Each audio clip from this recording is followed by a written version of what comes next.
Bismillahirrahmanirrahim. Assalamualaikum warahmatullahi wabarakatuh. Saya Muhammad Hidayatullah dari jurusan Ilmu Kelautan 2020. Saya di sini akan menjelaskan mengenai laporan biologi, yaitu acara 4 mengenai ekologi. Apa itu ekologi? Ekologi adalah bidang yang mempelajari bagaimana organisme berinteraksi satu sama lain dan berinteraksi dengan lingkungan sekitarnya. Berdasarkan perkembangannya, ekologi bisa disebut sebagai ilmu dasar lingkungan, ilmu yang mempelajari makhluk hidup dalam rumah tangganya, atau ilmu yang mempelajari seluruh pola hubungan timbal balik antara makhluk hidup tersebut. Hubungan timbal balik antara makhluk hidup dan lingkungan merupakan suatu kesatuan fungsional, artinya antara komponen yang satu dengan komponen yang lainnya saling berinteraksi membentuk suatu sistem yang dikenal dengan ekosistem. Jadi objek ekologi adalah ekosistem tersebut.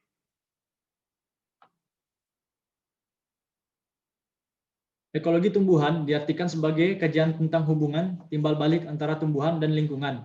Maka ekologi tumbuhan adalah mengkaji seluruh faktor lingkungan yang berpengaruh terhadap keberadaan satu spesies tumbuhan atau satu komunitas tumbuhan ekologi di suatu daerah tertentu. Yang kedua yaitu ekologi hewan merupakan cabang dengan fokus kajian pada hewan, sehingga didefinisikan sebagai ilmu yang mempelajari hubungan interaksi hewan dengan lingkungannya. Sebagaimana makhluk hidup lainnya menempati lokasi bersama dengan makhluk hidup lainnya. Yang kedua yaitu peristiwa apa saja yang terjadi pada masing-masing unit percobaan pada rangkaian percobaan ekologi menggunakan hidrilla dan dengan tingkat cupang. Peristiwa yang terjadi yaitu setelah dilakukannya pengamatan pada hidrilla dan ikan cupang yang dibagi menjadi dua rangkaian. Rangkaian pertama yang diberikan label T1, T2, T3, dan T4.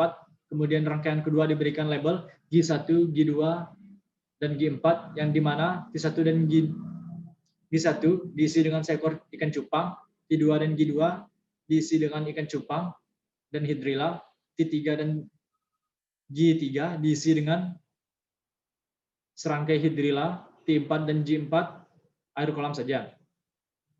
Selanjutnya rangkaian percobaan 2, G1, G2, G3, dan G4 ditempatkan di tempat gelap, yaitu di dalam kardus. Selanjutnya kardus ditutup, lalu rangkaian percobaan pertama yaitu botol yang bertabel T1 dan T2, T3 dan T4 ditempatkan di tempat yang terkena sinar matahari. Kemudian lakukan pengamatan secara berskala setiap 6 jam sekali.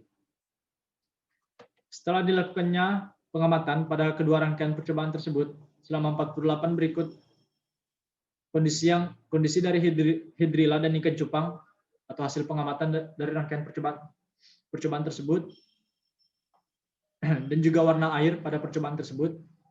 Pada botol yang diberikan label T1 yang berisi seekor ikan cupang, pada jam pertama atau 6 jam setelah dimulainya proses pengamatan, air berwarna bening keruh. Ikan lincah. Pada waktu 12 jam, air masih bening keruh. Dan ikan masih lincah.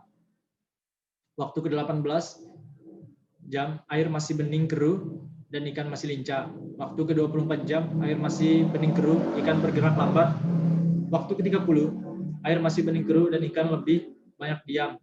Jam ke-36, air bening keruh, ikan lebih banyak diam dan sering di permukaan. Jam ke-42, air bening keruh, ikan lebih banyak diam di dasar botol, dan warna airnya mulai memudar.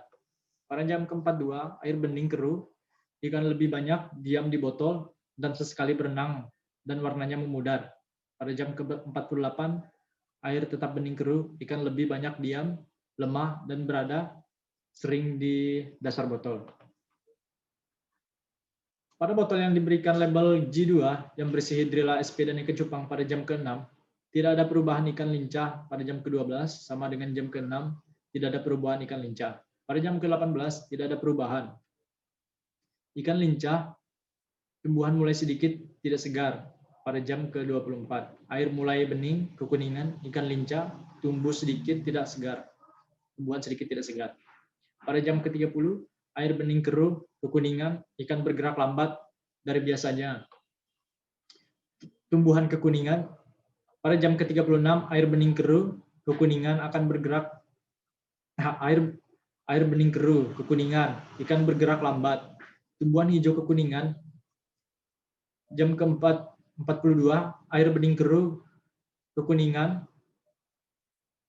ikan lebih banyak diam di permukaan dan warnanya mulai memudar. Tumbuhan kekuningan pada jam ke-48, air bening keruh, kekuningan, ikan lebih banyak diam di permukaan dan warnanya memudar. Tumbuhan kuning, tumbuhan kekuningan. Pada botol yang diberikan tabel G3 yang berisi setangkai hidrilla SP pada jam ke-6, air keruh, tumbuhan segar, jam ke-12 sama dengan ke-6, air keruh dan tumbuhan segar.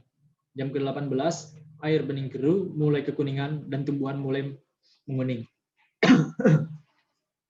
Jam ke-24, air bening keruh, kekuningan, tumbuhan mulai menguning. Jam ke-30, air bening keruh, kekuningan, tumbuhan menguning dan menjadi layu.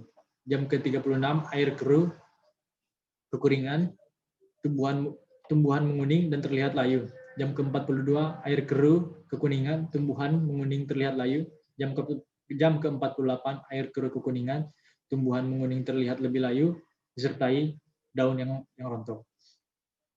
Pada botol yang diberikan label G1 yang berisi air kolam saja pada jam ke-6, 12, 18, 24, 30, 36, 42, dan 48, tidak ada perubahan, air tetap bening keruh. Sekian dari saya. Wassalamualaikum warahmatullahi wabarakatuh.